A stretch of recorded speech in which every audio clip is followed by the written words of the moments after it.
ความดีความงามต่างๆที่พระเจ้าพระสงฆ์ทำก็สามารถได้เผยแพร่ขยายกระจายออกไปได้เพราะว่าปกติแล้วเนี่ยถ้าเป็นสื่อลักๆบอกว่าจะเป็นสื่อทีวีสื่อหนังสือพิมพ์สื่อวิทยุช่องลักของประเทศนี้เนี่ยข่าวร้ายมันออกฟรีนะท่านผู้ฟังข่าวดีมันเสียสตังค์ ข่าวร้ายออกฟรีข่าวดีเสียสตังค์แล้วก็ ข่าวพระเจ้าพระสงฆ์ดีๆเนี่ยไม่ค่อยออกข่าวพระเจ้าพระสงฆ์ที่บดีเนี่ยเปิ้นไปซุกไปซ่อนที่ไหนซึ่งมีอยู่จำนวนน้อยบัดนักออกกันนะข่าวดีๆพระเจ้าไปสร้างสรรค์สังคมทำโน่นนี่นั่นอันไปจ้างให้เปิ้นออกมาครับบางทีเปิ้นก็ยังบ่ออกกันก่อนแต่ถ้าข่าวบดีนี่นะปกปิดจ้างบ่ให้ออกเนี่ยมันก็ยังออกอยู่นะอันนี้เป็นเรื่องที่อาณามาภาพก็เลยบอกว่าเอาละถ้าเป็นอย่างอี้เขาก็เป็นสื่อคนเดียวกันของเขาก็มีแล้วลูกเขาก็เอาออกไปแต่ตอนที่สังเกตนะถ้าผู้ฟังข่าวพระเจ้าดีๆเนี่ยคนมากดไลค์คนมาพอนิดหน่อยนะคนมาสนใจเนี่ยให้ความสำคัญมาอนุโมทนาน้อยมากแต่ถ้าข่าวพระเจ้าบดีนี่โปรดโตคนมากดไลค์ คนไปคอมเมนต์เนาะนักนะมันแสดงถึงสภาวะจิตใจของคนภาวะจิตใจของคนกับเรื่องนั้นๆมาทำให้เราได้เรียนรู้อย่างหลายอย่างอันนี้ฮือท่านผู้ฟังทั้งหลายได้ฟังเบื้องต้นแล้วก็ย้อนไปในสัปดาห์ที่แล้วอาทิตย์ที่แล้วนะวันอังคารที่แล้วพอดีว่าบ่สบายท่านผู้ฟังนะป่วยเนื่องจากว่าอันบาดได้พักแล้วก็เป็นช่วงที่อากาศมันเปลี่ยนก็ฉันยาไปอย่างไปกับบ่หายคืนนั้นคืนวันจันทร์มาค่ำวันจันทร์ก็ไปฉีดยาที่อันคลินิก ก็ดีขึ้นมาหน่อยแต่ปัญหาก็คือมันแค่หลับมันห่วงกลับมาก็หมายว่าอันงีบสักกำหนึ่งแล้วก็จะตื่นมาทำธุระภาระเนาะมาถึงบ้านถึงวัดก็ประมาณสักทุ่มก็ว่า2 ทุ่มนะตื่นขึ้นมา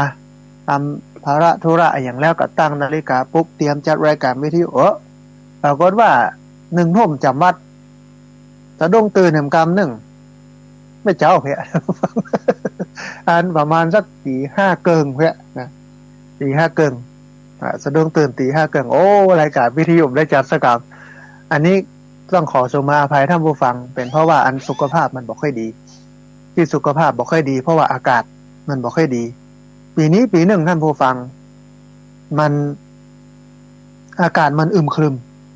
จะหนาวก็บ่หนาวจะร้อนก็บ่ร้อนและช่วงนี้เนี่ยคณะเวลานี้เนี่ยที่ลำปางนี่นะเมื่อวันร้อนใกล้แจ้งอย่างนี้หนาวมันทำให้อันคนที่เปิ้นบ่ค่อยสมบูรณ์แข็งแรงอยู่แล้วเนี่ยปรับร่างกายสภาพร่างกายบ่ตันนอกจากนั้นเนี่ยคนที่บ่ค่อยแข็งแรงคนที่บ่ให้บ่ดีเนี่ยก็จะเป็นไข้เป็นเมื่อยกันไปก็เลยบ่ได้จัดกิจกรรมแต่ต้องขอสมาอภัยท่านผู้ฟังที่หายไปในวันนี้ก็ที่จริงบ่เต็มร้อยนั้นก็เป็นวัดเป็นไข้อยู่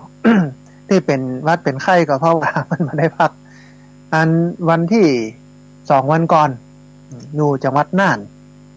แล้วก็ตะวานี้อยู่กรุงเทพวันนี้ก็อยู่ที่ลำปางก็เลยอันทำให้บ่ค่อยต่อใดกับเรื่องของเสียงอาจจะมีไอน้อยหนึ่งนะท่านผู้ฟังเนอะเสียงอาจจะแห้งอันนี้ต้องขออภัยท่านผู้ฟังแต่ว่านี้ท่านผู้ฟังวันก่อนไม่ใช่แต่ว่าอันบ่ได้อยู่อันที่วัดเพราะว่าไปประชุมที่วัดยานนาวากรุงเทพมหานครไปขับเคลื่อนเรื่องของพระสงฆ์นักพัฒนาการสาธารณสงเคราะห์กับพื้นที่ต้นแบบการสร้างสังคมสุขภาวะพยายามจะไปสนับสนุนเกื้อกูลพระสงฆ์ที่เปิ้นทำงานด้านการพัฒนาสังคมชุมชนบนฐานพุทธธรรมเปิ้นได้ทำงานคล่องขึ้นง่ายขึ้นสบายขึ้นจะทำให้บทบาทของพระสงฆ์นี่มันมีคุณค่าและความหมายสังคมจะได้ระลึกนึกถึงว่าโอ้ตัวเจ้าที่มีอยู่นี่เปิ้นก็ยังมีประโยชน์กับสังคมเพราะถึงวันนี้เนี่ยบทบาทของตัวเจ้าพระสงฆ์ท่านผู้ฟังถูกลดบทบาทลงคนก็เริ่มไปเห็นคุณค่าคนก็เริ่มไปเห็นความหมายของตัวเจ้าพระสงฆ์แต่มันตั้งแต่ท่านผู้ฟังงานขึ้นเครื่องบินไปมาเนี่ย อันได้ไปยืนเอาตึงบ่มีไผเว้นให้ได้นั่งขณะที่นั่งรถที่เปิ้นไปขึ้นเครื่องกันนะเปิ้นก็บ่สนใจอ่ะเหมือนกับเฮาเป็นอย่างชาวบ้านทั่วไปนะแล้วก็ในข่าวในทีวีเปิ้นก็มีนะว่าบางคนเป็นแม่หญิงที่นั่งนี่นะของแม่หญิงแล้วมานั่งใกล้ตัวเจ้าเงาเปิ้นเคย้ายนะเคสลับซับเปลี่ยนกับป้อใจอันแม่หญิงเดือดร้อนว่ามันเป็นสิทธิ์ของข้าเจ้าโลข้าเจ้าก็ซื้อตัวมานะไม่ใช่ฟรีนะตัวเจ้าก็ซื้อตัวสิทธิ์เท่ากันโอ้ มันกลายเป็นอย่างนั้นไปอย่างนั้นผู้ฟังมันบ่สนใจอันศีลบ่สนใจธรรมบ่สนใจตัวเจ้าพระสงฆ์บ่จนมันบอกว่ามันเป็นสิทธิของเปิ้นเนี่ยก็มีนะบ่ใช่เจอกับตัวเองนะแต่ว่ามันเป็นข่าวที่มันมีอยู่เนี่ยมันบ่งบอกถึงภาวะของความสำคัญของพระสงฆ์ว่าโอ้วันนี้เฮาจำเป็นจะต้องทำให้พระสงฆ์มามีคุณค่าและความสำคัญนักขึ้นเหมือนยุคก่อนสมัยก่อนที่ตัวเจ้าพระสงฆ์มีความสำคัญในเชิงไหนก็สำคัญในเชิงศีลธรรมสำคัญในเชิงเกื้อกูลช่วยเหลือค้ำจูสังคมแต่วันนี้บทบาทของพระสงฆ์นั่นถูกตีกรอบนะขีดอยู่เฉพาะแต่ในวัดแล้วก็อยู่กับพิธีกรรมเป็นส่วนมากแล้ววันที่บ่ได้อยู่เนี่ยท่านผู้ฟังญาติโยมที่ติดตามรับฟังกันอยู่ญาติธรรมเปิ้นก็มาแอว โดยที่บ่ได้บอกได้กล่าวได้นัดหมายไว้ก่อนมาก็บ่ได้ปะสกรรมท่านผู้ฟังมาร่วมกินร่วมทานร่วมบุญกันเห็นเอาอันต้นไม้ เอาต้นไม้มาฝากหลายชนิดท่านพระอาจารย์มหาสุชาติเลขาเพิ่นก็รับไว้นำทีมโดยแม่บุญปันอุบคำพร้อมครอบครัวพร้อมคณะนอกจากเอาต้นไม้มาร่วมถวายแล้วเปิ้นก็เอาปัจจัยทายธรรมมาร่วมกินร่วมทานร่วมทำบุญสร้างศาลาที่พักสงฆ์ของสามเณรซึ่งตอนนี้กำลังดำเนินการสร้างอยู่ก็ภาษาภาคกลางเปิ้นบอกว่าใส่ไม้เชิงชายอีนะเอาห้องน้ำย้อย ห้องน้ำย้อยใส่ไม้น้ำย้อยภาษาภาคกลางเปิ้นบอกว่าใส่ไม้เชิงชายนะใส่น้ำย้อยอยู่สักวัน2วันเนี่ยน่าจะแล้วล่ะแล้วก็วันนี้10 โมงนัดอันบริษัทที่เปิ้นรับมุงหลังคาเมทัลชีทผลิตเมทัลชีทเนี่ยมาพอหน้างานเพื่อเอามาวัดว่ามันจะต้องใจนักใจน้อยแค่ไหนอย่างใดคิดว่าบ่เกินติดนี้น่าจะได้มุงละน่าจะบ่ใช่ว่าน่าจะได้มุงจะเสร็จละภายในอาทิตย์นี้นี่นะตึกกะลาก็ปุณะวันเสาร์วันอาทิตย์ปะติดหน้านี้แล้วล่ะหลังคาเรียบร้อยเนนสัมภเนรมารอบเดือนหน้าก็ได้ไปนอนจามศาลาใหม่เลย กางเต็นท์นอนปกติกับกางเต็นท์จำวัดในศาลาปฏิบัติธรรมนี้แต่ว่าถ้าศาลาใหม่ที่ญาติโยมร่วมกินร่วมทานมันได้มุงหลังคาแล้วก็ไปปุ้นเลยไปจามกันปุ้นเลยมาตันเสร็จยังได้ใจแล้วนะท่านผู้ฟังเนาะต้องอนุโมทนาบุญกับแม่บุญปันอุบคำแม่คำอุบคำคุณโยมบุญเลิศคุณโยมแดงอุบคำคุณโยมกิษณพลน่วมเกตคุณโยมพานุวัฒน์คุณโยมจุธามาศน่วมเกตเด็กชายสรัญญพงษ์น่วมเกตบ้านช่างกระดาษอำเภอสันปะตองจังหวัดเชียงใหม่ที่ได้มาร่วมกินร่วมทานมีนอกจากอันบ้านช่างกระดาษแล้วเนี่ยแม่คำอุบคำแม่บุญปันอุบคำนี่เปิ้นอยู่ตำบลทุ่งต้อมอำเภอสันปะตองได้มาหาได้มาปะมาพบ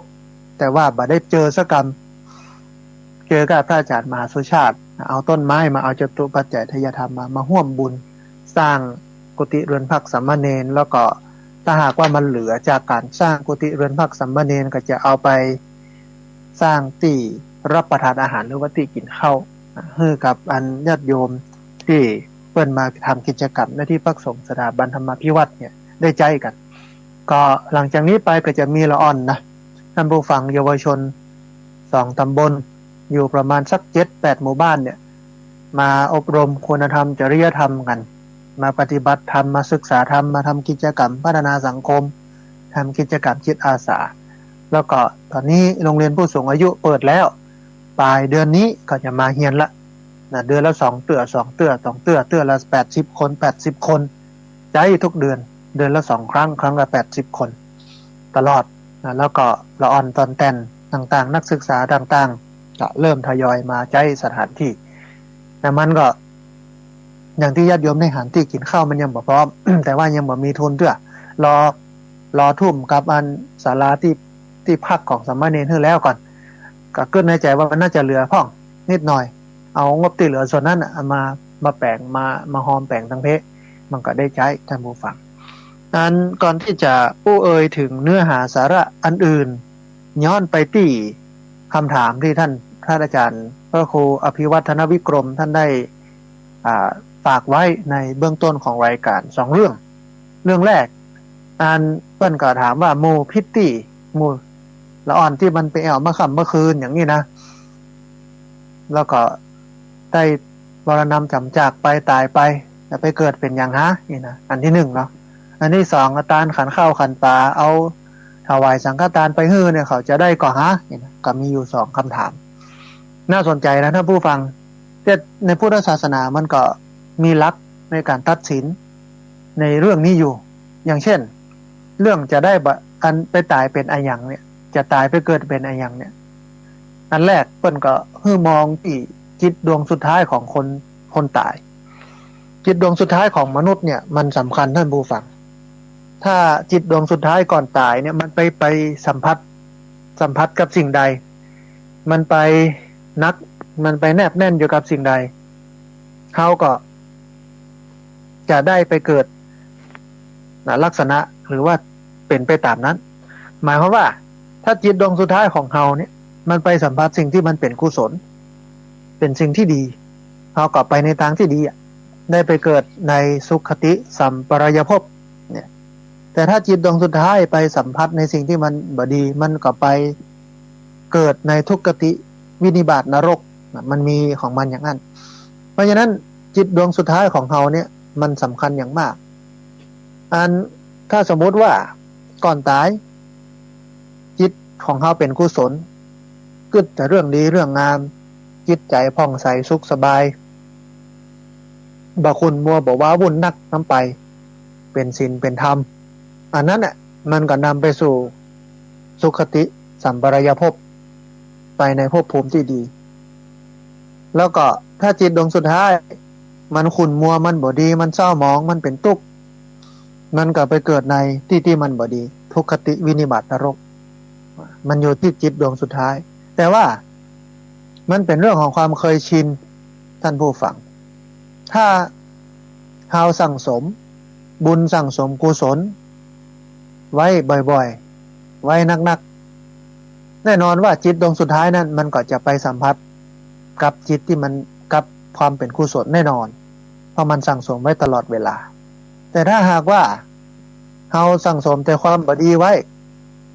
จิตดวงสุดท้ายเปอร์เซ็นต์ในการจะสัมผัสความดีมันก็มีน้อยมันก็จะไปสัมผัสความบดีเปรียบเทียบมันก็เหมือนเราเก็บเอาผลไม้เอามะม่วงนี่เนาะใส่ในตะกร้าเอามะม่วงใส่ในตะกร้าใส่ไปตึงมะม่วงดีตึงมะม่วงบ่ดีแต่ว่าเปอร์เซ็นต์ในมะม่วงที่มันบ่ดีมันหนักกว่าอย่างเอาไปใส่ในซา100 แก่นเนี่ยบ่ดี80 แก่นอันดี20 แก่นนี่เนาะ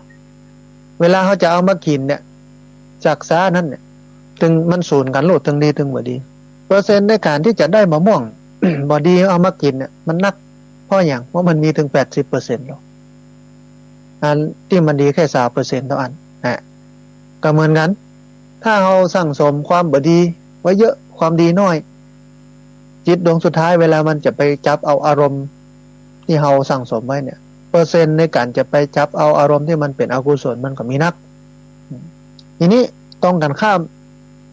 ถ้าเราเก็บมะม่วงดี 80% มะม่วงเน่ามะม่วงบ่ดี 20% การที่เราจะไปเจอสิ่งที่มันดีเนี่ยมันก็มีถึง 80% พุ่นโลกมันอยู่ที่การสั่งสมคนบักเก่าเพิ่นก็เลยบอกว่าสุขโขบุญยสะอุจโยการสั่งสมซึ่งบุญนำสุขมาให้อันนี้เป็นเรื่องสำคัญมันเป็นเรื่องการสั่งสมก็ใกล้จะตายพะงาบ จะไประลึกนึกถึงสิ่งที่มันดีมันงามเนี่ยถ้าบ่ทำบ่สั่งสมมาก่อนนะมันก็เกิดยากอ่ะก็มันบ่มีอ่ะมันจะไปเกิดอย่างไรอ่ะท่านผู้ฟังมันคนโบราณเพิ่นก็เลยเอาตังรักด้วยเรื่องจิตดวงสุดท้ายเนี่ยมันเป็นเรื่องสำคัญเพราะเขาจะเกิดไปเป็นอะไรอย่างใดเนี่ยจะไปสู่ที่ดีบ่ดีมันก็ขึ้นอยู่กับจิตดวงสุดท้ายนะจิตดวงสุดท้ายคนบ่เก่าก็เลยเอาละใช้วิธีรัด เพื่อพระมาเตศทำมหาวิบากทำมหาจักรอย่างสปะสเปดนะเพื่อคนที่จะตายก่อนตายได้สัมผัสในสิ่งที่มันดีมันงามจิตใจมันเป็นกุศลถ้าตันตัดนั้นเวลานั้นขณะนั้นก็ได้ไปเกิดในที่ที่ดีแต่ถ้าบัตันก็ได้ไปเกิดในที่ที่มันบดีทีนี้เมื่อได้ไปเกิดในที่ที่ดีหรือว่าบดีตามจิตดวงสุดท้ายแล้วเนี่ยถ้าหมดกรรมตัดหั่นก็ได้ไปขับเสวยกรรมเสวยบุญความดีบดีตามที่ได้สั่งสมมาหลังจากนั้นไปแต่มันมีข้อดีอย่างหนึ่งว่าถ้าจิตดวงสุดท้ายเราสัมผัสในสิ่งที่มันดีแล้วไปเกิดในที่ที่ดีไปสร้างบุญเพิ่มไปเติมบุญต่อไปก่อบุญใหม่ไปใส่บุญแถมสร้างแต่กรรมดีกรรมชั่วกับตัวบัดดันมันก็อยู่กับสิ่งที่มันดีตลอดไปแต่ถ้ากรรมชั่วนั้นมันแหงมันก็จะมีมาตัวพ่องอย่างนี้เป็นต้นนะบูฟังเพราะฉะนั้นจิตดวงสุดท้ายก็เป็นเรื่องสำคัญทีนี้ก่อนที่จะขยายเรื่องจิตดวงสุดท้ายเอาเรื่องของการตายก่อนในทางพระพุทธศาสนาเนี่ยตายแล้วเกิดทันทีไม่มีระหว่างขั้นมันว่าบ่มีระหว่างขั้นตายแล้วปุ๊บจิตดวงสุดท้ายมันไปสัมผัสกับสิ่งไหนมันก็จะไปเกิดเป็นสิ่งนั้นแล้วก็หลังจากนั้นบาปบุญที่ทำก็ไปรับเอาตามนั้นนั้นตายปุ๊บไปเกิดเป็นสัมภเวสีตายปุ๊บไปเกิดเป็นมนุษย์ตายปุ๊บไปเกิดเป็นสัตว์เดรัจฉานตายปุ๊บไปเกิดเป็นเปรตอสุรกายตายปุ๊บไปเกิดเป็นเทวดาก็ขึ้นอยู่กับกระบวนการนี้ก็คือตายแล้วเกิดทันทีจุติแล้วปฏิสนธิทันทีไม่มีระหว่างขั้นหลายคนก็บอกว่านั้นเปิ้นว่านะมันบ่ได้ไปพุทธไปเกิดนะมันแท้ก็บ่แท้ทั้งคู่ครับไม่มีสิ่งใดที่ไม่ผุดไม่เกิดคือตายแล้วปุ๊บมันเกิดทันทีอยู่แล้วตามหลักการของพระพุทธศาสนาไม่มีระหว่างขั้นแต่ทีนี้เนี่ยมันจะไปตายเป็นอย่างก็ขึ้นอยู่กับจิตดวงสุดท้ายที่เปิ้นว่าบ่ได้พุทธได้เกิดก็อาจจะเป็นพวกสัมภเวสีก็คือมันบ่ได้เกิดมาเป็นมนุษย์มันบ่ได้ไปเกิดเป็นสัตว์เดรัจฉานมันบ่ได้ไปเกิดเป็นเทวดามันบ่ได้ไปเกิดเป็นสัตว์นรกแต่มันไปเกิดเป็นสัมภเวสีแต่นั้นบ่ได้หมายความว่าบ่ได้เกิดนะแต่เปิ้นเกิดแล้ว อันนี้คือตายแล้วเกิดทันทีแต่จะตายแล้วเกิดเป็นอย่างนั้นขึ้นอยู่กับจิตดวงสุดท้ายและจิตดวงสุดท้ายเนี่ยมันก็ขึ้นอยู่กับการสั่งสมของเราครูบาอาจารย์ก็เลยบอกว่าต้องเจริญสติอยู่ประจำต้องหมั่นกุศลเจริญกุศลสร้างกุศลเป็นนิจถ้าหากว่าเราประมาทมัวเมาใช้ชีวิตไปโดยที่บ่สั่งสมคุณงามความดีอย่างเลยบ่เอาบุญบ่เอากุศลแน่นอนจิตดวงสุดท้ายในตะกร้าของเราเนี่ยมันมีเน่า80ดี20%หรือ 10% เน่า 90% มันจะไปเปียเอาแก่นที่มันดีมันก็มีเปอร์เซ็นต์น้อยมากมันก็จะไปเปียแต่กินแก่นที่มันบ่ดีหรือไปสัมผัสกับอารมณ์ที่มันบ่ดีมันก็มีนะเพราะฉะนั้นมันก็เป็นเรื่องของการสั่งสมจิตที่มันเป็นกุศลสั่งสมบุญพยายามรักษาใจของเฮานั่นบ่ฮื้อคุณมัวอย่างที่เพิ่นว่านะรื่นเริงบันเทิงใจเป็นกำไรของชีวิตวันไหนที่หงุดหงิดเป็นชีวิตที่ขาดทุนพยายามสร้างจิตเป็นกุศลอยู่ตลอดเวลาก็เฮาฮู้วันเกิดโลกเฮาบ่ฮู้วันตายนะครับโคตรอยู่แล้วหัวใจวายตายความดันขึ้นเส้นเลือดในสมองแตกตอนโคตรนี่นะถามว่าจะไปไหนแน่นอนว่ามันไปทุกขตินิพพานนรกแน่นอนมันไปสวรรค์ละอย่างนี้เป็นต้นนะอันนี้อู้คือกับอันญาติโยมได้ฟังกันย้อนไปที่นี้ที่เปิ้นเป็นพิษต้มพิษตี้เปิ้นอันตายเนาะถามว่าเปิ้นจะไปไหนไปเกิดเป็นไหนก็ขึ้นอยู่กับจิตของเปิ้นแต่ถ้าเปิ้นสั่งสมอบายมุขอย่างนั้นนะอบายมุข6เนาะเที่ยวกลางคืนเที่ยวดูการแล้วเล่นการพนันคบมิตรชั่วกินเหล้าเสพยาเสพติดเนาะอันเหี่ยวมาค่ำเมื่อคืนรื่นเริงสถานร้านอาหารสถานบันเทิงมันเป็นอบายมุขหรออบายมุขนี่มันทำให้จิตเศร้าหมองมันเป็นอย่างนั้นกับทุกขติวินิบาตนรกแน่นอนแต่บัดแน่ก็อาจ ก่อนที่เปิ้นจะตายจิตเปิ้นเป็นกุศลถ้าเป็นกุศลเนี่ยเปิ้นก็จะไปเกิดในที่ดีๆเขาบอกฮู้ได้ว่าเปิ้นจะเกิดไปเป็นอะไรอย่างท่านผู้ฟังจะฮู้ได้ก็ต่อเมื่อต้องได้ญาณจุตูปปาตญาณฮู้จักการเกิดการตายของสัตว์ว่าสัตว์นี้ชาติที่แล้วเกิดมาเป็นอะไรอย่างเป็นอะไรอย่างหนึ่งจะมาเกิดเป็นณปัจจุบันนี้แล้วก็ในอนาคตเปิ้นจะไปเกิดเป็นอย่างต้องได้จุตูปปาตญาณพูดก่อน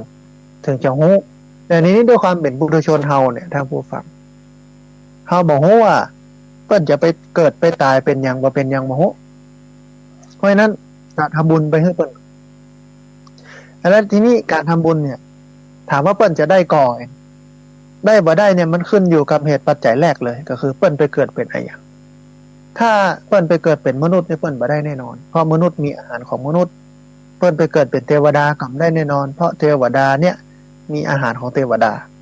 ไปเกิดเป็นสัตว์เดรัจฉานก็บ่ได้แน่นอนเพราะสัตว์เดรัจฉานก็มีอาหารของสัตว์เดรัจฉานไปเกิดเป็นสัตว์นรกก็บ่ได้แน่นอนเพราะสัตว์นรกก็มีอาหารของสัตว์นรกไปเกิดเป็นเปรตอสุรกายบางจำพวกก็บ่ได้จะได้แน่ๆก็คือเปิ้นต้องไปเกิดเป็นเปรตประเภทปรัตถูปชีวีเปรตนะถึงจะได้เปิ้นต้องมาอนุโมทนาเอานะเฮาต้องตานให้เปิ้นออกชื่อออกนามแล้วเปิ้นก็มารับถึงจะได้นะถ้าเปิ้นบ่ได้ไปเกิดเป็นเปรตประเภทปรัตถูปชีวีเปรตก็บ่ได้นะแล้วก็ที่ได้ก็คือคนตานนะได้แน่นอนนะอันนี้นี่คือกลไกคือเงื่อนไขคือหลักการของพระพุทธศาสนามันมีอย่างอี้ท่านผู้ฟังแต่จะได้บ่ได้เนี่ยมันก็ขึ้นอยู่กับผู้รับที่เปิ้นอันมารับต้องมาอนุโมทนาเอามายินดีพอใจคนที่ไปเกิดเป็นเปรต ประเภทปรัตถูปชีวีเปรตนี้เนี่ยกรรมในขณะที่ทำเป็นมนุษย์ก็คือเป็นคนที่บ่ค่อยกินค่อยตานเป็นคนที่อิจฉาตาร้อนคนกินคนตานเป็นคนที่บ่ค่อยชอบอนุโมทนายินดีพอใจกับการตานการกินการตานของคนอื่นหมู่เนี้ยจะได้ไปเกิดเป็นเปรตประเภทปรัตถูปชีวีเปรตแล้วเป็นเปรตจำพวกเดียวที่บ่มีอาหารเป็นของตัวเองต้องอนุโมทนาต้องไปคอยชื่นชมยินดีในการทำความดีของคนอื่นถึงจะได้กินได้ตานถึงจะได้รับบุญรับกุศลอันนี้เป็นหลักการที่บอกกับญาติโยมไว้ว่าอ๋อมันเป็นอย่างนี้ตายแล้วไปเกิดเป็นอะไรอย่างก็ขึ้นอยู่กับจิตดวงสุดท้ายของคนคนนั้นว่าเป็นกุศลหรือไม่เป็นเป็นกุศลหรือเป็นอกุศลถ้าจิตเป็นกุศล กับได้ไปเกิดในที่ที่ดีถ้าจิตเป็นอกุศลกับไปเกิดในที่ที่มันบ่ดีทีนี้เมื่อไปเกิดแล้วตามจิตกุศลหรืออกุศลนั้นแล้วเนี่ย ก็ถ้าหมดกรรมจากจิตที่เป็นกุศลอกุศลนั้นก็ได้รับผลกรรมก็จะได้รับผลกรรม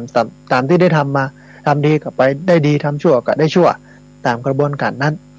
แล้วก็ถามว่าเปิ้นจะได้ก็เวลาเฮากินเฮาตานให้เปิ้นเนี่ย บ่ฮู้ว่าเปิ้นจะได้บ่ได้เพราะว่าเฮาบ่ฮู้ว่าเปิ้นจะไปเกิดเป็นอะไรอย่างตานไปเถอะตานไปเรื่อยๆบ่ใช่ว่าอันตอน ตายใหม่ๆแบบตอนศพยังอยู่ยังบ่ได้เผาเตื้อก็ตานขันข้าวตึงวันน่ะพบศพเผาแล้วก็ตานทำบุญ100วันทำบุญ7วันหลังจากนั้นก็หายแซบ ไปเจอกันทำกรรมก็ทำบุญเปตพีเข้าพรรษาออกพรรษาโอ้มันไก่ลำไปกะเนาะ แต่ขนาดเฮายังกินข้าวตึงวันน่ะแต่ท่านผู้ฟังวันละ3มื้อว่ะแล้วก็ ผีตาเนี่ยเปิ้นก็จะกินมันก็ฮะเนาะแต่เปิ้นบ่ได้กินในสิ่งที่เฮาตานไปหื้อน่ะครัวที่เฮาตานหื้อนี่เปิ้นบ่ได้กินเปิ้นกินเป็นบุญหรอกบุญที่เฮาหื้อเนี่ยเปิ้นถึงจะได้แต่ที่จริงเรื่องนี้มันมีรายละเอียดนะภาษาวิชาการเปิ้นฮ้องว่ามันมีดีเทลลึกไปกว่านั้นฮะหลายเหตุหลายปัจจัยเรื่องได้บ่ได้นักได้น้อยเองนะทำบุญอย่างนี้นะฮะแต่นี่ที่ท่านอาจารย์พระครูท่านได้เอ่ยมาเป็นคำถามที่ญาติโยมถามมาเป็นเบื้องต้นนี่ก็พอตอบได้ประมาณเมื่อกี้นะฮะทีนี้ท่านผู้ฟังก่อนที่จะเปิดสาย ท่านผู้ฟังที่ฟังอยู่ทางบ้านได้โทรเข้ามาร่วมเอ่ยกันได้โทรเข้ามาร่วมแสดงความเห็นกันย้อนกลับไปที่สามเณรที่ศาสนทายาท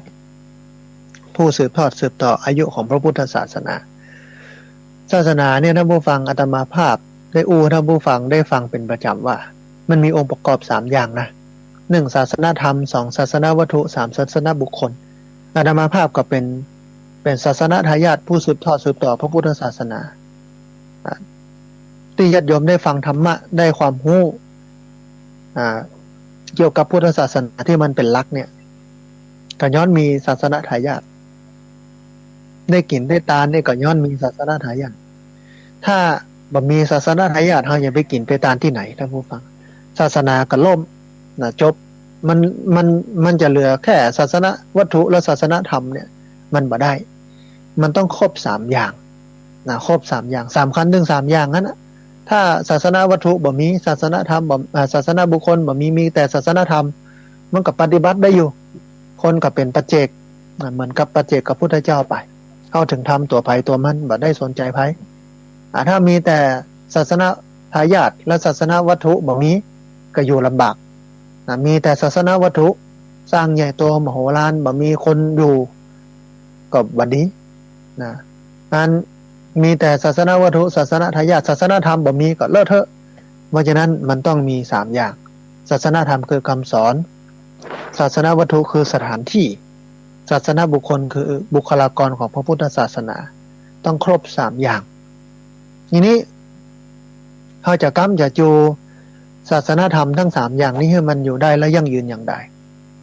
ในส่วนศาสนาธรรมเนี่ยหน้าที่ของเขาคือศึกษาและปฏิบัติเผยแพร่3อย่างนะศึกษาปฏิบัติเผยแผ่ศาสนาธรรมนั้นยังฟังวันนี้นี่กะเขาศึกษาแล้วรู้ว่าก่อนตายเนี่ย เราจะไปเกิดเป็นอย่างก็ขึ้นอยู่กับจิตดวงสุดท้ายหรอเนี่ยและจิตดวงสุดท้ายเนี่ยถ้าเราสั่งสมที่ดีๆเนี่ยจิตดวงสุดท้ายของเราก็มีแต่สิ่งดีเราก็ไปเปอร์เซ็นต์ในการจะไปเกิดในสุคติสัมปรายภพโลกสวรรค์มันก็มีอยู่สูงถ้าเราสั่งสมความบดีบ่งามมาตลอดชีวิต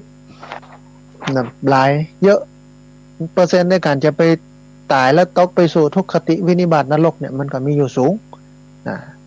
มีอยู่สูงทีนี้จะได้บ่ได้กรรมหนึ่งเวลาเปิ้นกินเปิ้นตานก็ขึ้นอยู่กับการที่เขาจะไปเกิดเป็นอย่างจะเกิดเป็นเทวดาเกิดเป็นคนเกิดเป็นสัตว์เดรัจฉานเกิดเป็นสัตว์นรกอันนี้ก็บ่ได้รับบุญรับกุศลอะไรอย่างนั้นแต่ถ้าไปเกิดเป็นเปรตประเภทปรุตภูปชีวิเปรตก็จะได้รับกินรับตานได้รับบุญกุศลที่เขาตานไปให้เปิ้นอันนี้เป็นต้นท่านผู้ฟังก็ได้รู้อย่างเนี้ยศาสนธรรมศึกษาปฏิบัติแล้วก็เผยแผ่นั้นแต่มา1คือศาสนาบุคคลก็เนี่ยพระสงฆ์องค์นี้เนี่ยก็จำเป็นต้องไปดูแลเปิ้นให้เปิ้นได้ศึกษาได้ปฏิบัติได้เผยแผ่ธรรมะให้เปิ้นได้ทำหน้าที่ให้เปิ้นได้อย่างน้อยเปิ้นมาอยู่ในศาสนาบ่ฮู้ว่าจะอยู่เมินบ่เมินน่าจะบวชตลอดไปหรือบวชแล้วก็จะสึกอันนั้นเป็นเรื่องอนาคตแล้วก็เป็นแล้วแต่บุญของเปิ้นบัดต้องไปใส่ใจกับอนาคตเปิ้นแต่สนใจกับปัจจุบันนี้ขณะที่เปิ้นอยู่เนี่ยเฮาจะค้ำจูเปิ้นอย่างใดเฮาจะคัดเกลาอย่างใดที่จริงพุทธศาสนามีหลักการสำคัญเรื่องหนึ่งก็คือเหตุและผลท่านผู้ฟังอยากได้ผลก็ต้องสร้างเหตุนั้นทำให้เกิดผลบ่มีอะไรอย่างเกิดขึ้นลอยๆนั่นหมายความว่าอยากให้ได้อย่างใดเฮาก็แปลงอย่างนั้นสร้างเหตุมันถึงจะเกิดผลผลนั้นมาจากเหตุนั้นทำให้เกิดผลอยากจะได้ผลดีก็ต้องสร้างเหตุดีแต่ชาวพุทธเฮาเนี่ยท่านผู้ฟังแค่ได้ผลดีแต่บ่สร้างเหตุแค่ได้พระเนรที่ดีมีคุณภาพแล้วก็บ่ช่วยกันแปลงมาช่วยกันสร้างมาช่วยกันอุปถัมภ์มันจะไปดีใหญ่เนาะเหมือนเราปลูกต้นไม้เนี่ยท่านผู้ฟังปลูกละปลูกขว้างเอาน้ำกับบ่ฮดปุ๋ยกับบ่ใส่แดดกับบ่ถึงแล้วมันจะไปใหญ่อย่างไรมันก็แห้งตายตามคาบพะนะมันจะใหญ่ได้ก็ต่อเมื่อฮดน้ำใส่ปุ๋ยพ่นดินโลกปลูกต้นไม้ฉันได้กับฉันนั้นพระสงฆ์องค์เนรบวชมาแล้วอยากจะได้พระเนรที่ดีหลายคนจมเนาะพระเนรบ่ค่อยเข้าท่าอะไรทั้งนั้นเนี่ยบ่เหมือนแต่ก่อนนะบ่เข่งบ่ดีเนี่ยบ่มีคุณภาพเนาะแล้วถามว่าเอาผ้าเหลืองมาตุ้มแล้วมันจะมีคุณภาพเลยก่อนมันบ่ใช่ได้มันบ่ใช่ผ้าเหลืองมันบ่ใช่วิเศษขนาดนั้นนะมันบ่ใช่วิเศษขนาดนั้น ก่อนบวชมาลึกให้กินเหล้าเมายาขี้ข้านสมมติเนาะแล้วบวชปุ๊บเอาผ้าเหลืองมาต้มปั๊บมันจะวิเศษวิโสขึ้นเลยยุ่งๆเนี่ยบัดใจมันอยู่ที่กระบวนการในการคัดเกลากระบวนการในการเรียนรู้และระหว่างการคัดเกลาการเรียนรู้เนี่ยมันก็จำเป็นต้องอาศัยเข้าอาศัยการกินอาศัยที่อยู่อาศัยน้ำต้าอาหารที่มาคอยอุปถัมภ์บำรุงแล้วเอา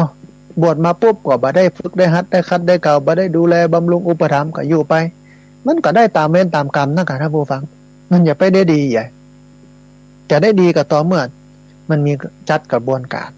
อุปถัมภ์บำรุงแต่มันมีไผทำก็น้อยนะแล้วก็อยากให้ได้ผลดีแต่ไม่ทำเหตุแล้วมันจะไปเกิดผลดีอย่างไรอาตมาภาพก็มานั่งกึดกอย เนี่ยอ่านสามเณรเนี่ยที่ทำเนี่ยก็เพราะว่านั่งพอนั่งกอยโยมจมนักแกว่าพระเน้นมันบ่ดีมันมีคุณภาพเอาละเขาก็ถือโอกาสนี้นะฝึกเน้นพัฒนาเน้นก็บ่ได้เกิดว่ามันจะอยู่บ่อยู่นะท่านผู้ฟัง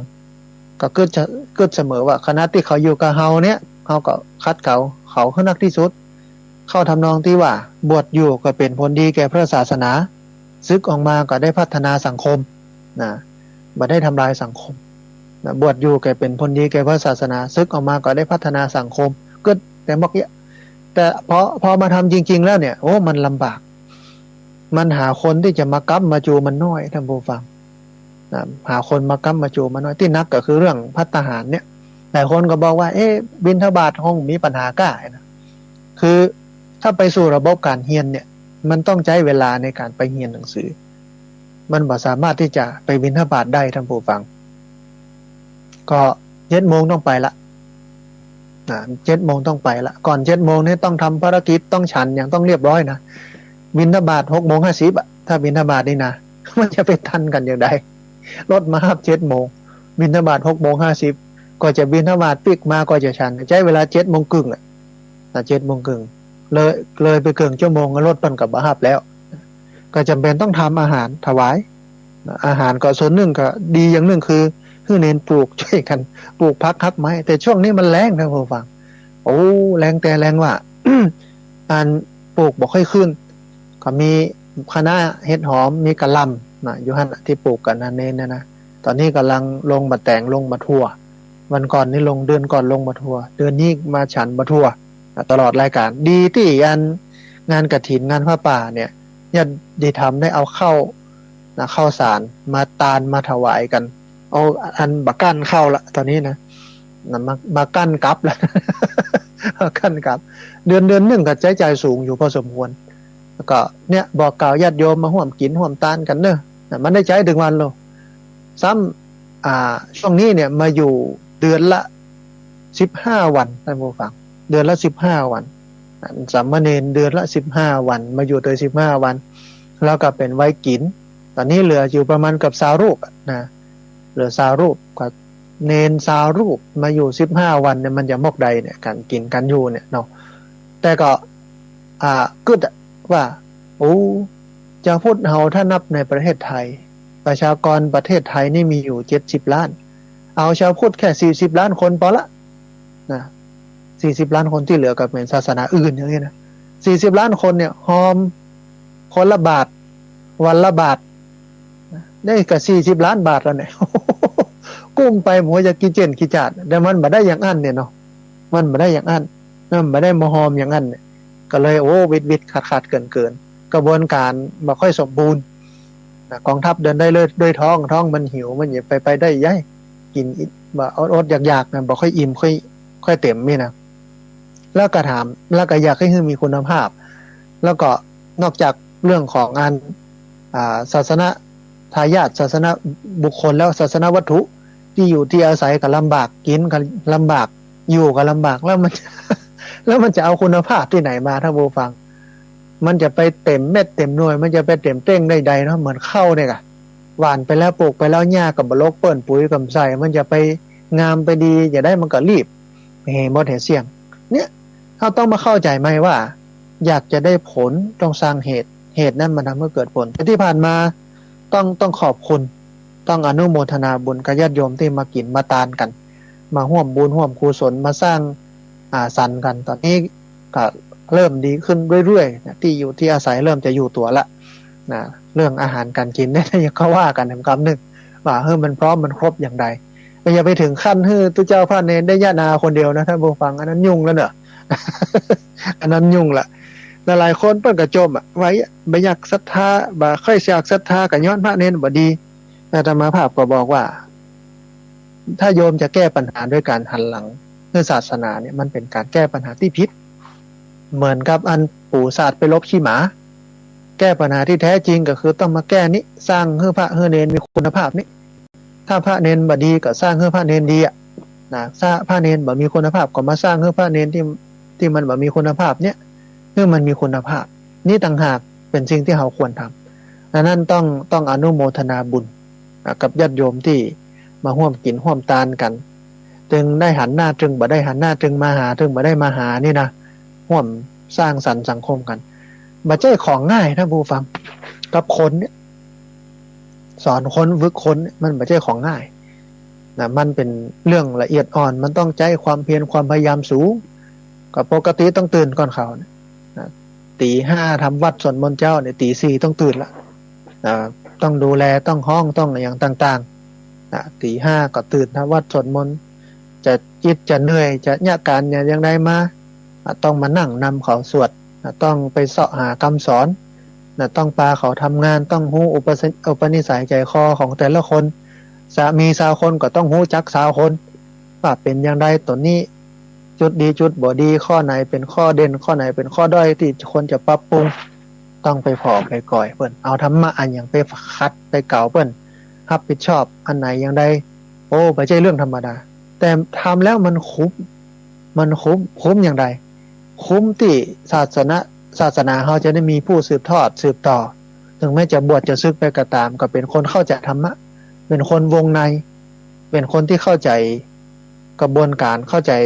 ระบบของพระพุทธศาสนาที่จะสืบทอดสืบต่อไปตั้งหน้าแต่ถ้าบอกรู้เรื่องรู้ราวได้ศึกษาเรียนรู้ได้เข้าใจเลยเนี่ยก็ลำบากศาสนาอื่นนี่นะเปิ้นมีคืนตึงภายในภายนอกหรอทำงานประสานกันหรอเปิ้นมีระบบระเบียบในการมีฮื้อทุนการศึกษามีนั่นนี่ของเฮานี่ตามยถากรรมนะตามยถากรรมแต่มันก็ได้ประมาณนี้ จะให้มันดีกว่านี้ก็ต้องอุปถัมภ์บำรุงกันนักกว่านี้ต้องดูแลกันเข้าถึงเนื้อถึงหนังถึงเป็นเป็นอย่างเนาะแต่ถ้าบางมันก็ได้ประมาณนี้ท่านผู้ฟังนะมันประมาณนี้จะไปนักกว่านี้ก็บ่ได้นะทีนี้เรียบร้อยพอเวลาแล้วท่านผู้ฟังพอมีเวลาเหลืออยู่เรียนเชิญเจริญพรท่านผู้ฟังโทรมาที่เบอร์064 728 2899เบอร์064 728 2899เรียนเชิญเจริญพรท่านผู้ฟังที่ทางจิตทางบ้านได้โทรเข้ามาร่วมเอ่ยกันโทรเข้ามาร่วมแสดงกับกึศความเห็นกันที่เบอร์064 728 2899บ่ฮู้ว่าฟังกันนักกันน้อยแค่ไหนอย่างใดสัญญาณชัดเจนบ่ชัดเจนอย่างใดก็เรียนเชิญเจริญพรเนอะพอดีมีสายเข้ามาสายหนึ่งเดี๋ยวรับสายนี้ก่อนเปิ้นจะว่าจะได้พ้องเจริญพรนมัสการครับอาจารย์เจริญพรคุณโยมแนะนำตัวน้อยจ้าโยมแม่ลินจ้าเจริญพรจำเสียงได้แต่ใครฮื้อแนะนำตัวว่ามาจากที่ไหนอย่างใดเจริญพรคุณโยมมีอย่างจะเพิ่มเติมบ้างวันนี้จ้าโยมแม่อยากจะถามว่าถ้าโยมแม่จะส่งอาหารแห้งไปที่สำนักสงฆ์พระอาจารย์โดยไปรษณีย์หรือที่เฟอร์รี่อะไรนะที่เขาส่งกันนะจ๊ะเจริญพรคืออย่างปลากระป๋องอย่างของหนักนี่มันก็จะต้องมีคนไปส่งถึงที่โยมแม่อยากได้ที่อยู่ที่เขาจะไปส่งถึงที่พระอาจารย์นะจ๊ะได้โยมแม่ได้เขียนหน้าซองว่ายังไงจ๊ะได้อาจารย์บอกเลยจ้าเผื่อญาติโยมท่านอื่นจะส่งคือตัวไปไม่ถึงงานกฐินก็ฟัง 104.5 แล้วก็ปลื้มขนลุกขนชันขนลุกขนชันปลื้มแทนครับอาจารย์ตอนนี้จะอยากช่วยได้โยมแม่ได้เดี๋ยวแม่รอฟังทางวิทยุเนาะโอ้จะดีค่ะพระอาจารย์เพราะว่าโยมแม่ทุกวันนี้ก็ตักบาตรตอนเช้าแล้วก็บอกเนนว่าอดทนนะเนนตั้งใจเรียนนะเนนเราก็รู้ว่าเขาต่างบ้านต่างเมืองมาแล้วเขาก็หนูก็อาจจะลำบากเนาะโยมแม่คนนี้ค่ะให้กำลังใจพระภิกษุสามเณรโอ้ดีสะถูกเพื่อให้คนตั้งหลายอันเป็นอนุชนคนรุ่นหลังได้เคารพสักการะบูชา เนื่องจากถูปาระหะบุคคลเนี่ย3พวกแรกก็คือพระพุทธเจ้าปัจเจกพุทธเจ้าแล้วก็สาวกทั้งหลายก็คือบุคคลผู้ควรปูจาอย่างยิ่งการปูจาบุคคลที่ควรปูจานั้นก็ถือว่าเป็นมงคลปูจาจะปูจนียานังเมื่อท่านเหล่านั้นได้ดับขันปรินิพพานไปแล้วก็สมควรที่จะจัดเป็นถูปาระหะบุคคลนำอัฐินำธาตุของท่านมาสักการะปูจาสำหรับพญาเจ้าเมืองพระเจ้าจักรพรรดิหรือว่ากษัตริย์นับเป็นว่าเป็นถูปาระหะบุคคลเหมือนกันเพราะว่าพระองค์ปกครองแผ่นดินแล้วก็ได้ถ้าเฮาได้มาไหว้สถูปหรือว่าอัฐิของพระเจ้าจักรพรรดิก็จะได้เป็นการสร้างบารมีได้สมบัติ2อย่างมนุษย์สมบัติทิพยสมบัติส่วนผู้ที่ปูจาพระสัมมาสัมพุทธเจ้าพระปัจเจกพุทธเจ้าอรหันต์เจ้าทั้งหลายนอกจากจะได้มนุษย์สมบัติทิพยสมบัติแล้วก็ยังส่งผลให้เราได้นิพพานสมบัติแถมตัวมีเรื่องเล่าเกี่ยวกับการปูจาพระบรมสารีริกธาตุอรหันตธาตุตลอดจนถึงอัฐิธาตุก็มีเรื่องเล่าคือญาติโยมทั้งหลายได้ฟังเทียบเคียงเอาเนอะอันนี้เป็นเรื่องเล่าเกี่ยวกับการปูจาพระบรมสารีริกธาตุของพระสัมมาสัมพุทธเจ้าว่าหลังจากที่พระองค์เสด็จดับขันปรินิพพานไปแล้วพญาเจ้าเมือง8 เมือง8 พระนครพญาเจ้าเมืองยกทัพกันมาเพื่อจะมาขอพระบรมสารีริกธาตุต่างคนต่างฝ่ายก็ต่างให้ได้เอาไปปูจาซึ่งพระเจ้าอาชาติศัตรูก็เป็นหนึ่งในจำนวน8 พระนครนั้นที่มีความศรัทธาเลื่อมใสในพุทธองค์พระเจ้าอาชาติศัตรูพระองค์ประสงค์จะสร้างสถูปบรรจุพระบรมสารีริกธาตุแล้วก็จัดให้มีการเฉลิมฉลองที่กรุงราชคฤห์ให้ยิ่งใหญ่เพราะว่าพระองค์ได้ทรงทำการเฉลิมฉลองตั้งกรุงกุสินาราจนถึงกรุงราชคฤห์เป็นระยะทาง25 โยชน์ทำการเฉลิมฉลอง7 วัน 7 คืนเมื่อเวลาล่วงไป7 ปีพระมหากัสสปะเถระได้หันอันตรายของพระบรมสารีริกธาตุถ้าว่าปัญญาเจ้าเมืองทั้งหลายมาลู่มาชิงกันอย่างเงี้ยจะเกิดการแย่งชิงโกลาหลเกิดสงครามมาลู่พระบรมสารีริกธาตุตีพญาเจ้าเมืองแต่ละเมืองตีอัญเชิญไปประดิษฐานในเมืองของตัวเองพระมหากัสสปะเถระก็เลยไปเข้าเฝ้าพระเจ้าอาชาติศัตรูเพื่อจะเก็บรักษาแทนไม่ให้อยู่ได้เมินที่สุดพระมหากัสสปะได้อธิษฐานอาราธนาขอให้พระบรมสารีริกธาตุได้เสด็จมารวมกันโดยอานุภาพของท่านเว้นแต่พระบรมสารีริกธาตุที่พญานาคเก็บไว้เพราะพระเถระหันว่าบ่มีภัยอันใดจะคุกคามได้เมื่อได้พระบรมสารีริกธาตุครบมาตามกำหนดแล้วพระเถระก็ได้ประดิษฐานไว้ในทิศตะวันออกทิศใต้ของกรุงราชคฤห์แล้วอธิษฐานว่าหินอันใดที่มีอยู่ที่นี่หินอันนั้นจงอันตรธานไปขอฝุ่นผงธุลีจงหายไปขอน้ำอย่าท่วมถึงพญาเจ้าเมืองก็ทรงสั่งให้สร้างสถูปโดยการขุดสถานที่นั้นลึก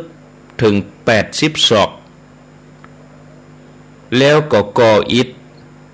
โปรดให้สร้างเจดีย์สำดับตีไว้อสิติมหาสาวก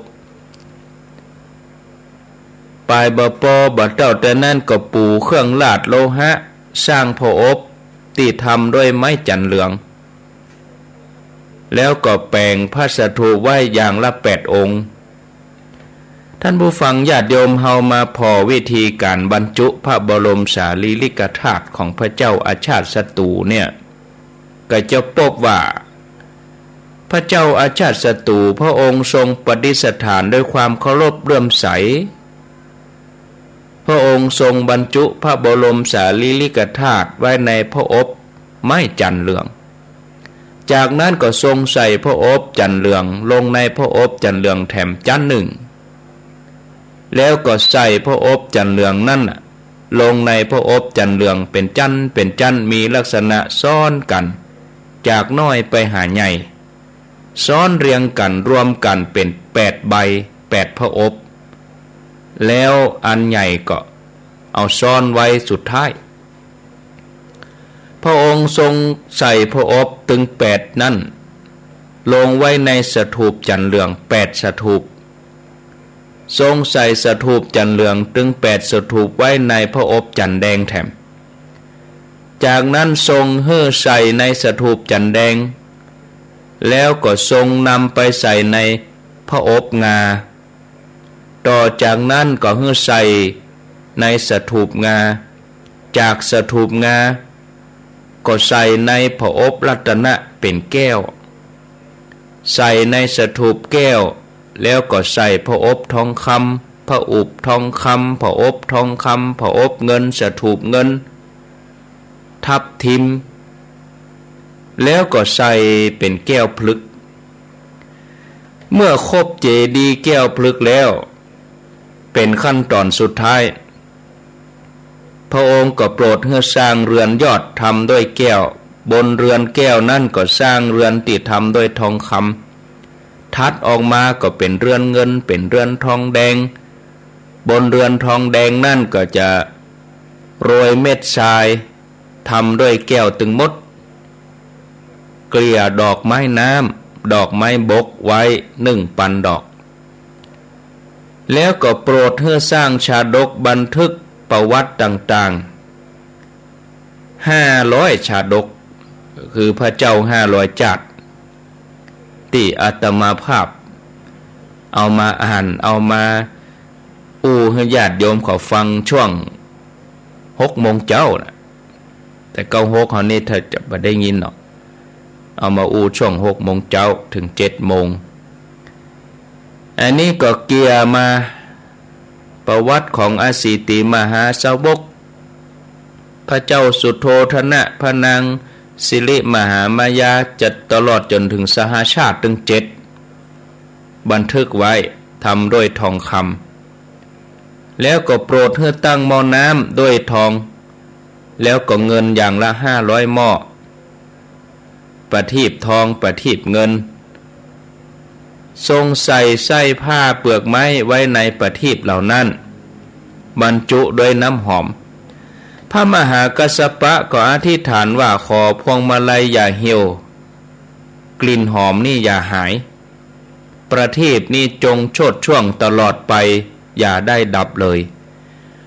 หลังจากนั้นก็จะลึกอักษรไว้ในแผ่นทองว่าในอนาคตการพระเจ้าอโศกมหาราชจักได้เถลิงถวันราชสมบัติเป็นมหาราชพระเจ้าอโศก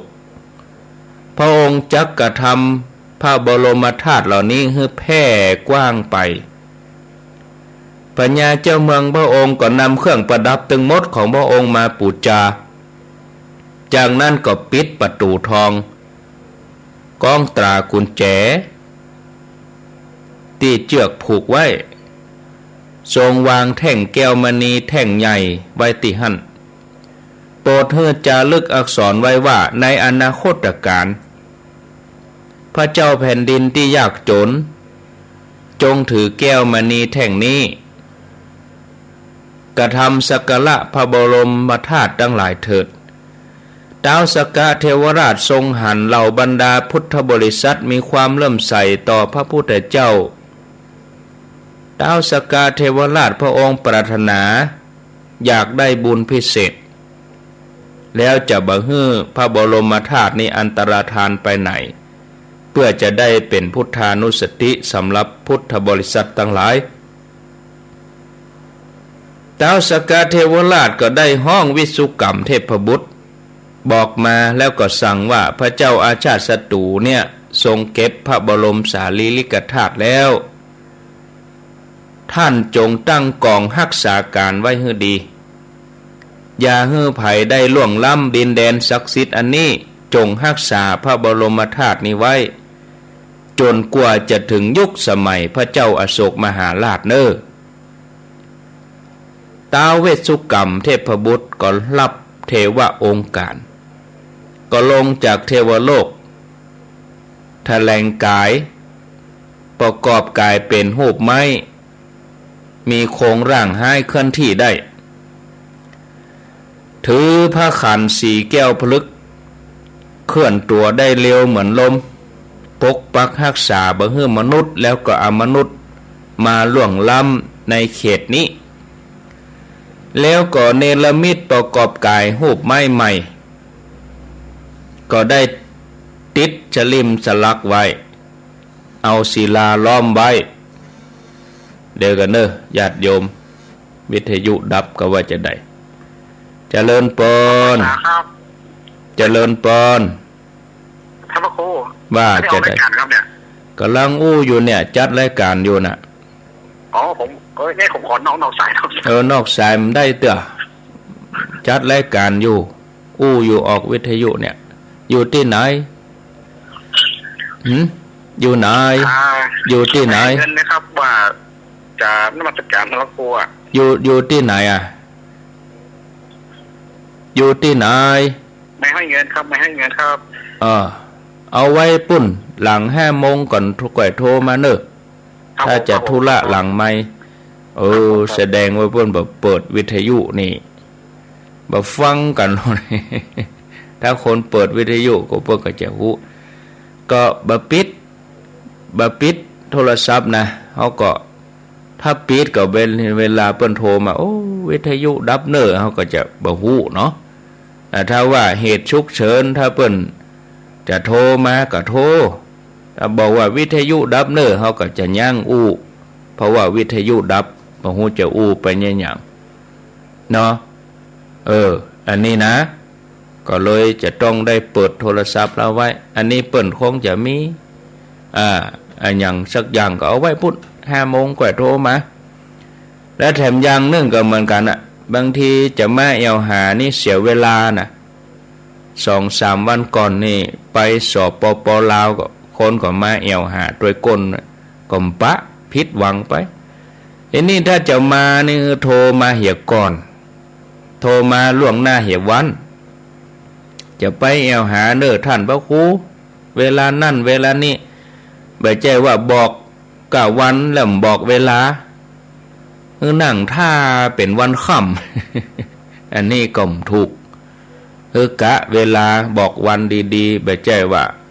เปิ้นบ่มีการอะไรอย่างลูกทุกเจ้านี่นะไม่ใช่ว่าเปิ้นบ่มีการนะมีไม่ใช่กะอาตมานะกูโตเนาะก่อนออกรายการก็มีการออกรายการแล้วก็มีการก็ญาติโยมนี่ก็คงจะนึกเหมือนว่าทุกเจ้าเปิ้นคงจะอยู่วัฒนะเสียงดวงไปนะปะก็ปะก็ปะตามโจกตามดวงบางทีมามันจังเสียเวลาปะจะไปตามโจกตามดวงนี่ปะโทรศัพท์ก็มีเบอร์โทรก็มีเขียนไว้เบอร์อะไรอย่างก็เบอร์ที่จัดรายการนี่โทรมาเหี่ยก่อนบ่มาก็ยกเลิกก็โทรบอกเหี่ยก่อนบ่ได้ไปแล้วเนอะมันมีเหมือนกันนะบางท่านโทรมาจะไปหาวันนั้นวันนี้เนอะถ้าอย่างใดก็ได้บ่มาสักคำเป็นว่าวันนั้นวันค่ำมันได้ไปไหนโยมก็มานั่นและแถมอย่างหนึ่งเสเตือก็ลืมแต่เตือนนัดโยมไว้แล้วก็ลืมเคยมีเหมือนกันนัดโยมมาโยมมาวันนั้นวันนี้เนี่ยงานด่วนไปหั่นไปนี่ลืมไปจะมีความลึกซึ้งเลยทีเดียวญาติโยมท่านทั้งหลาย ในพระบาลีเปิ่นบันทึกไว้เกี่ยวกับการปฏิบัติต่อพระบรมสารีริกธาตุอรหันตธาตุโดยเฉพาะพระบรมสารีริกธาตุของพระพุทธเจ้าว่าหลังจากที่เสร็จสิ้นการประชุมเพลิงเรามลกษัตริย์เปิ่นก็รวบรวมพระบรมสารีริกธาตุมาบูชาส่วนกษัตริย์เมืองต่างๆก็ยกทัพมาเนี่ยเพื่อจะเอาไปบูชาพ่องตามที่ได้บอกญาติโยมเขาทั้งหลายตะกี้นี่ว่ากษัตริย์8เมืองเนี่ยยกทัพมาเลยพระเจ้าอาชาติศัตรูก็เป็นหนึ่งในนั้นแคว้นมคธกษัตริย์ฤชวีเมืองเวสาลีเจ้าสกัญญะเมืองกบิลพัสอันเป็นบ้านเกิดเมืองนอนของเปิ้นกษัตริย์ถูลีเมืองอละกัปปะกษัตริย์โกลิญะเมืองลามะคัมแล้วก็มีหมู่พราหมณ์อย่างมาแถมหมู่เจ้ามันละเมืองปาวาเมืองกุสินาลาปตุปากันมาดูแต่นี้ก็มีพราหมณ์ผู้หนึ่งชื่อว่าโทนะพราหมณ์นี่ได้ฟังเรื่องราวกันทะเลาะวิวาทของกษัตริย์ทกเถียงกันแต่ละเมืองก็ยกกองกำลังมาทะเลาะวิวาทกันจะต้องทำสงครามเพื่อจะแย่งชิงพระบรมสารีริกธาตุโทนะพราหมณ์ก็ว่าบ่เป็นการสมควรเนอะก็เลยเป็นเจรจาโทนะพราหมณ์นี่เป็นตัวกลางเจรจาถ้าเป็นประเดียวก็ทำ MOU กันแหละเนาะมาทำความตกลงกับพญาเจ้าเมืองแต่ละเมืองว่าประเด็นเนี่ยจะแบ่งฮื้อบัดถ้าไปทกเถียงบัดถ้าไปทำสงครามอันอย่างแล้วเอาฮื้อไปปูจาเหมือนกันหมดจะแบ่งฮื้อกษัตริย์ทั้งหลายก็เลยยอมนะโทนะพราหมณ์ก็เลยสั่งให้เปิดทำการแบ่งพระบรมสารีริกธาตุออกเป็น8ส่วนคือพญาเจ้าเมืองแต่ละพระองค์ส่วนตัวเก่าก็ถือโอกาสขณะที่ทุกคนเผลอเอาผ้าเขี้ยวแก้วเบื้องขวาไปใส่ไว้ระหว่างผ้าโพกก็คือว่าพราหมณ์นี่เปิ้นจะจอกผมเนาะแล้วเปิ้นเอาผ้าปกแบ่งไปแบ่งมากับเอานิ้วก้อยเกี่ยวเห็นห้อยกะได้เขี้ยวแก้วเนี่ยเอาไปซุกไว้ที่ผมปุ่นมวยผมปุ่นเจ้าเมืองแต่ละองค์ก็ไปได้อยู่องค์ละ2เท่านั้นหมอกปอเดีย8 2ก็16เท่านั้นส่วนโทนะพราหมณ์กำลังแบ่งพระบรมสารีริกธาตุท้าวสักกะเทวราชสำรวจพอฮู้ว่าบัดนี้โทนะพราหมณ์นี่เม็ดเอาลูนี่เม็ดเอาผ้าเขี้ยวแก้วไปซ่อนไว้ตีมวยผมปุ่นรู้พญาอินหันกะโทนะพราหมณ์นี่เม็ดเอาลูนี่เอาผ้าเขี้ยวแก้วไปลูพญาอินก็ลงมาจากเทวโลกอธิษฐานอาราธนาพระเกี้ยวแก้วนี่ให้เคลื่อนย้ายจากโทนะพราหมณ์มาประดิษฐานในพระอบทองคำจากนั้นพญาอินก็เอานำไปประดิษฐานที่พระจุฬาเกตแก้วมณีบนสวรรค์ปุ่นพระอินนี่เปิ้นบ่ได้ลักบ่ได้ขโมยนะแต่เปิ้นอธิษฐานเอาได้มาด้วยพุทธานุภาพเพราะว่าพระบรมสารีริกธาตุนี่ก็เทวดาเปิ้นก็ใครไปไหว้เอาไปอยู่บนสวรรค์ปุ่นเมื่อพราหมณ์แบ่งพระธาตุพระบรมสารีริกธาตุแล้วหมดจะมาสำรวจส่วนของตัวเก่าไม่ไหนไม่ไหนที่ตัวเก่าเอาซ่อนไว้นะแต่พ่อตัวเองชกเอาหรอเม็ดเอาหรอโดยกิริยาของการขโมยเลยมันกล้าถามไผว่าของข้าไม่ไหนข้าเอาบักกล้าแสดงตนถ้าไปถามตรงนั่นก็คงจะโดนตำหนิ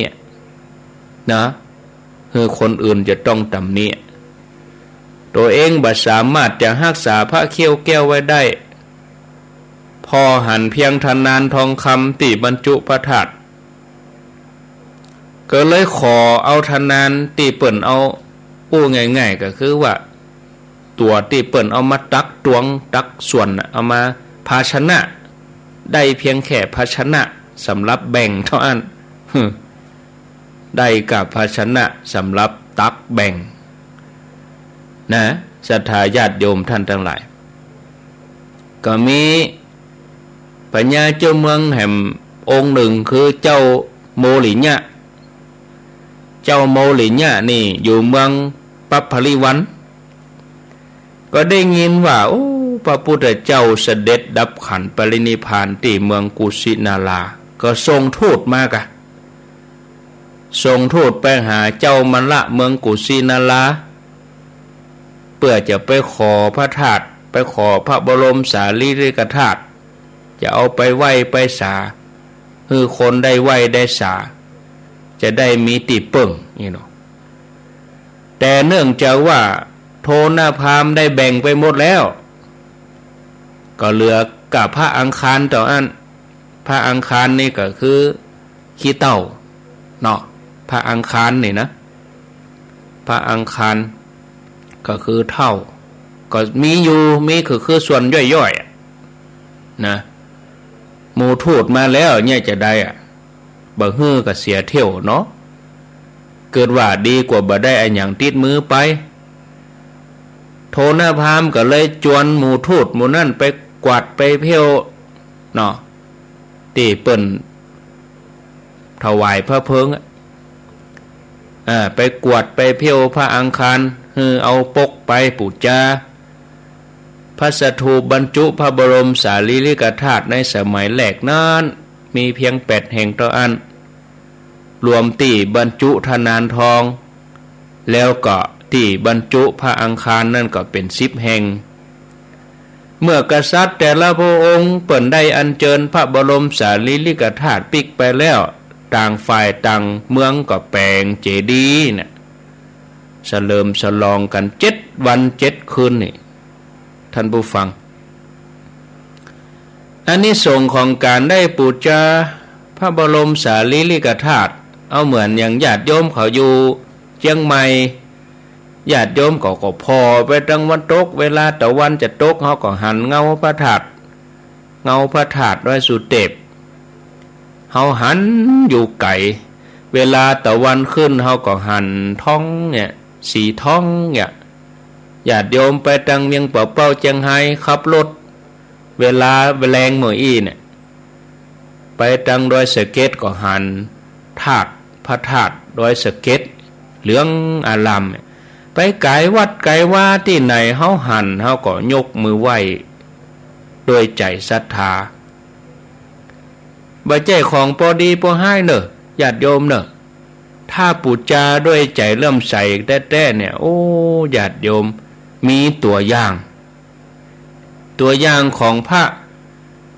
สัปปริวาริยะเถระเมื่อท่านได้บรรลุธรรมเป็นอรหันต์เปิ้นก็ระลึกชาติของเปิ้นนึกชาติของเปิ้นว่าเปิ้นได้สร้างบารมีอันหยังไว้กับตัวเก่าพ่องได้สั่งสมบุญอันหยังไว้พ่องถอยหลังได้เนาะอย่างเฮานี่เฮาถอยหลังได้ตึกแต่ว่านั่นน่ะก็คนเฒ่าเฮานี่จะนึกถอยหลังกินข้าวกับหยังแม่ง่ายแต่เจ้าอันไหนอยู่ฮะกินข้าวกับหยังอันหยังฮะยังนึกมองเฮาตั้งหลายเฮาจะมาถอยหลังก็ได้แค่วันเดียวละกะเนาะข้อมูลก็ลบโดยก้นไปติ๊กๆเขาจะกึดไปตั้งหน้าเนี่ยมันก็บ่กึดบ่ได้นะมันผูกแต่ว่าอรหันต์เจ้าตั้งหลายเปิ้นถึงถอยหลังได้ไปตั้งหน้าได้เนาะโดยอตีตังอนาคตังเปิ้นก็นึกว่าทำบุญด้วยอันหยังพระเถระเปิ้นก็บอกว่าตัวเองเนี่ยได้บำเพ็ญในศาสนาของพระพุทธเจ้ามาหลายพระองค์มาจนถึงสมัยพระพุทธเจ้าปทุมุตตระเปิ้นได้เกิดเป็นลูกเศรษฐีเนาะ เมื่อพระพุทธเจ้าปทุมมุตระปรินิพพานตั้งแล้วตั้งหลายคนตั้งหลายก็เก็บพระบรมสารีริกธาตุไว้ช่วยกันแปลงเจดีย์อุบาสกคนนี้ก็ห่วมห้อมก็เปิ่นห่วมห้อมก็เปิ่นด้วยการบริจาคสร้าง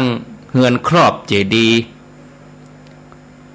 แล้วก็สักการะบูชาด้วยความเลื่อมใสศรัทธาตลอดชีวิตโดยการบุญกุศลเนี่ยก็ทำให้เปิ่นท่องในเทวโลกกับมนุษยโลกบตกอบายเนี่ยเมื่อมาถึงสมัยพุทธเจ้าของเฮาสมณโคดมท่านก็จุติตายจากสวรรค์เนาะเคลื่อนย้ายจากสวรรค์จุติแปลว่าตายปฏิสนธิแปลว่าเกิดเมื่อตายจากสวรรค์มาปฏิสนธิก็มาเกิดเป็นลูกเศรษฐีแหมอายุเปิ้นครบบวชเปิ้นก็ตัดสินใจบวชบ่เมินบ่นานใจไปตามกระแสธรรมปฏิบัติจนได้บรรลุอรหันต์เมื่อบรรลุอรหันต์เปิ้นก็นึกถึงบุพกรรมเก่าเมื่อนึกถึงบุพกรรมเก่าก็เกิดปิติบ่ต้องอย่างญาติโยมจะนึกถอยหลังก็ได้ในช่วงวสาไปทำบุญที่ไหนต้านกฐินที่ไหนก็ได้เหรอญาติโยมนึกย้อนหลังก็ได้เหรอก็เกิดความปิติแม่นก็2-3 ปีก่อนได้กินตานที่ไหนได้ไปที่ไหน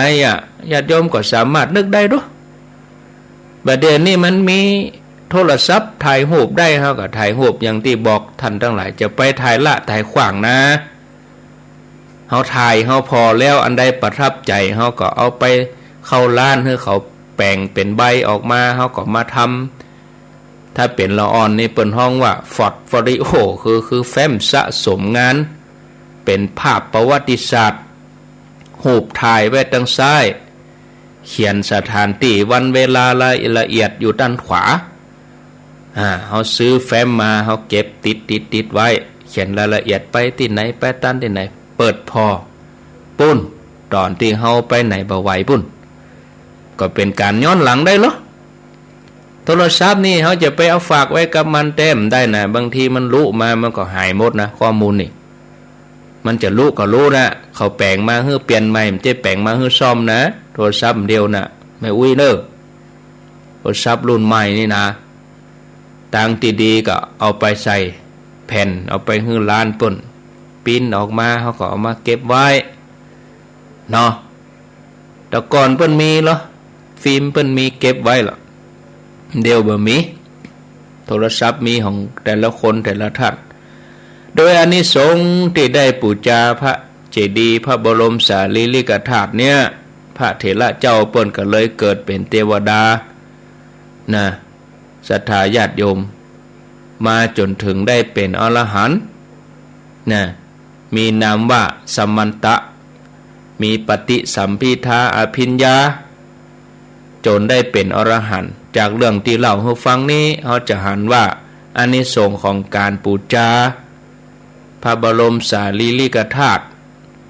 บูชาพระพุทธเจ้าแม้พระองค์จะดับขันธ์ปรินิพพานไปเมือนแล้วผลบุญบัดต่างกันเพราะว่าพระพุทธเจ้าพระองค์เป็นอาจินไตยผลบุญของคนที่บูชาก็เป็นอาจินไตยจะเอามาคำนวณว่าได้ต่อใดนี่ญาติโยมก็คงจำไว้เหมือนเม็ดฝนที่ตกลงมาในจักรวาลนะญาติโยมเขาจะมาคำนวณว่าฝนมีกี่เม็ดเดี๋ยวเขาก็บ่ฮู้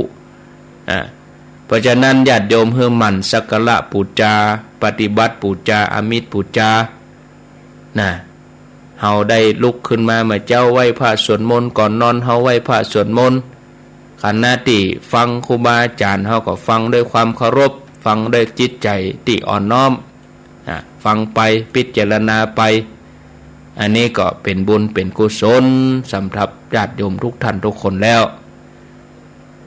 3:55 นาทีกระเดียวช่วงที่2นี่ก็ไหลไปได้104.5ช่วงที่2นั่นจะเป็นคำถามของท่านเจ้าคุณมหาทรัพย์นรินทร์โท4 โมงถึง 5 โมงเป็นคำถามที่ศรัทธาเขียนไปถามเปิ้นปี 2515 อาตมาภาพได้หนังสืออนุสรณ์งานพระราชทานเพลิงศพของเปิ้นมานี่ก็หันว่าเ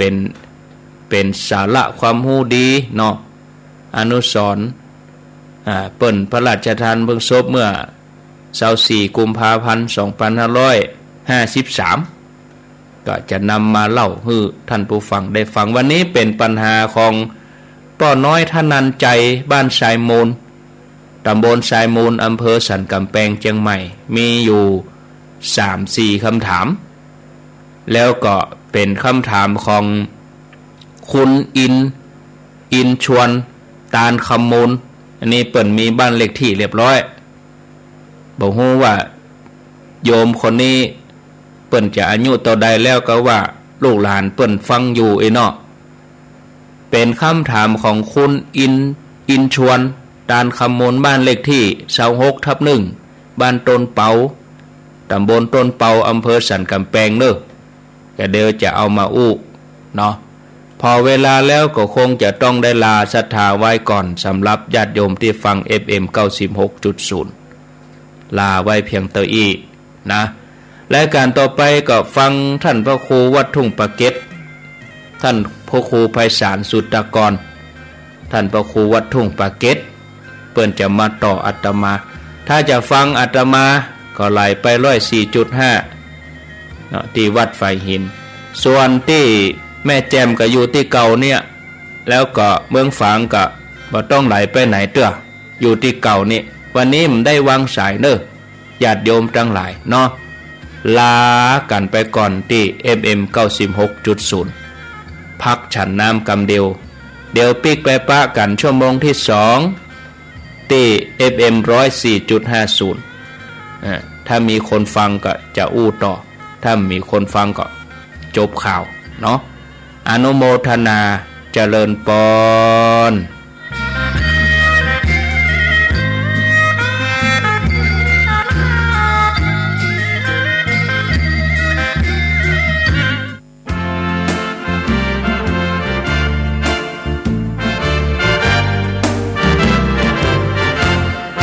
เกิ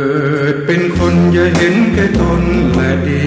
ถึงจะมีร่ำรวยสุขสันต์จนหรือมีไม่เป็นที่สำคัญแม้รักกันพึ่งพาอย่าไปตัดไมตรีเกิดมาพึ่งกันผิวพรรณใช่แบ่งศักดิ์ศรีวันนี้เราอยู่คิดดูให้ดีถึงจะจนจะมีอย่าไปสร้างเวรกรรมคืนไปทำชั่วไปอาจต้องใช้กรรมเวรอย่างง่ายโลภหลงเพราะคงจะเกิดลำเค็ญสร้างบุญพระท่านคงเห็นร่มเย็นพ้นความกังวลถึงวิบัติขัดสนผลบุญนำให้